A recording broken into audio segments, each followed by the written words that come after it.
Hi, it's Derek and we're back at Hitchcocks with today the 350 Classic Reborn. Continues to be a runaway hit in the UK. Comes with a whole host of parts and accessories.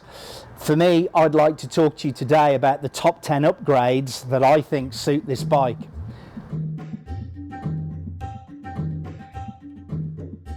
One of the first upgrades is the rear solo rack, which replaces the pillion seat. It's easy to fit. It attaches to the original fixings for the pillion seat and also the top two pivot bolts in the shock absorbers. What I particularly like about it is its style. It fits really well with the bike. It tapers towards the back.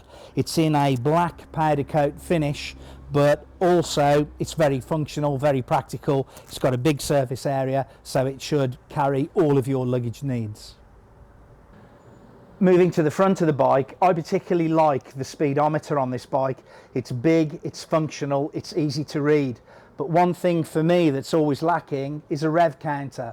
At the moment, that's got the Royal Enfield logo in this binnacle, and what we've devised is a Rev Counter that will fit straight into there. It's got a bespoke fitting from us and a cable that's plug and play, so it lights up. It's very accurate, it's very easy to read, and I think that's a terrific enhancement for this bike.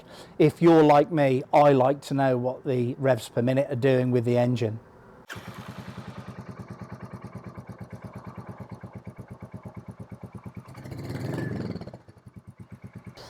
On the bars, we've got the stadium mirrors.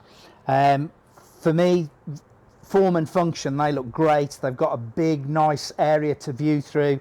One of the pieces of feedback we get from customers is that the mirrors are obscured by them. With these, you can open them out to get a good, clear view behind.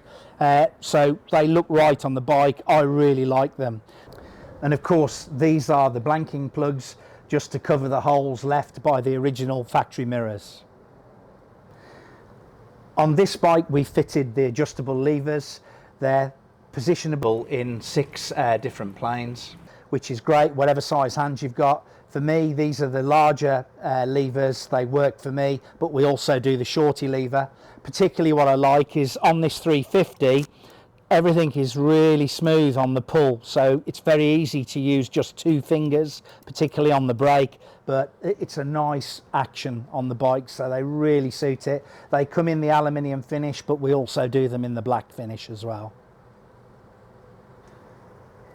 Now, this bike, the 350 Classic Reborn, wasn't made to be the big ultimate performance bike on the road.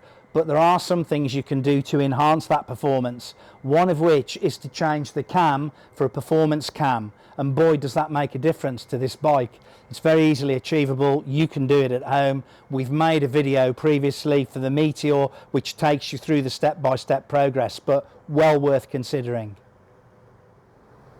One of the products we're always being asked about is the FuelX Lite or the Pro.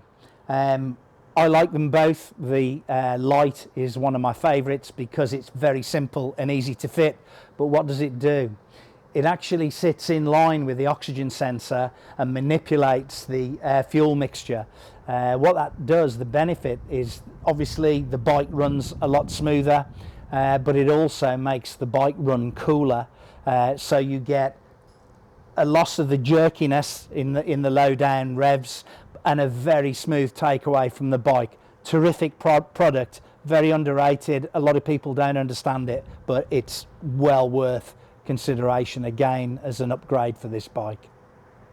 Now, I said I like the FuelX Lite. That's because it's easy to fit, it's unfussy for me, but you can go for the FuelX Pro. It's got 10 settings, which takes it from lean to rich, and you've also got a switch for the handlebars to give you control over that. It's just personal choice at the end of the day. One of the best performance upgrades that we've done is the Decat pipe. It comes in stainless steel in a polished finish, and it doesn't matter if you've got the chrome pipe or the black pipe. It comes with 4 lugs, it retains those, so you can put the heat shield back on and it still looks fairly factory.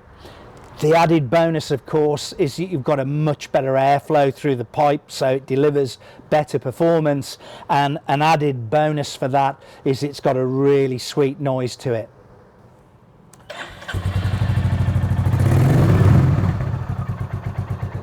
Okay, taking a look at the other side of the bike, a simple upgrade is the 16-tooth sprocket. You can use this with the existing chain, and what it will give you is a better cruising performance with slightly lower revs. Is it for everyone? I guess if you're riding two up or you live in an area which is quite hilly, then this may not be for you. But if you're doing a lot of motorway work or long cruising distances, this may well be a great upgrade for you. Now, I couldn't talk about my top 10 upgrades without mentioning the DNA combo kit. It's one of the simplest things to achieve. You've got the DNA filter plate, and the filter gives you a much better airflow through the bike and an improvement in performance. The added bonus, of course, is it's got a really sweet sound to it. Perhaps next is one of the most contentious upgrades. That's the heel and toe lever. You either love it or you think it's fairly mediocre. For me, if I'm going any sort of distance, I think that's an absolutely superb upgrade. It adds a level of comfort to riding the bike. You can stay in the saddle for much longer without the fatigue. So there you have it, my top 10 upgrades. We'll leave a link in the description where you can find all of these on our website. So thanks again for watching, and see you next time.